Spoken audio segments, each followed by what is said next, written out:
தான மகிமையெல்லாம் நிறைய சொல்லப்பட்டிருக்கே. 10 கோதான சமவு ஹரவாகன விஷோத்சர்ஜன. 10 கோதானம் பண்ணினா ஒரு விஷபதானத்துக்கு சமம். 10 விஷபதானம் பண்ணினா ஒரு குதிரை தானத்துக்கு சமம். 10 குதிரைய தானம் பண்ணா ஒரு யானைய தானத்துக்கு பண்ண சமம். 10 யானைய தானம் பண்ணா ஒரு யாகம் பண்ணத்துக்கு சமம்.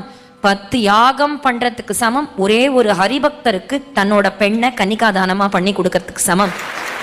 அதோட நிறுத்தல தாசர் உகாபோகம் இது.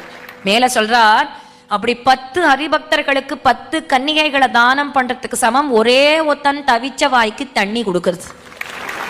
ஒத்தன் அம்மா தாகம்மா தாகம் அப்படின்னு சொல்லின்னு வந்தா அவனோட தவிச்ச வாய்க்கு தண்ணீர் கொடுக்கறது இவ்வளவு புண்ணியமா.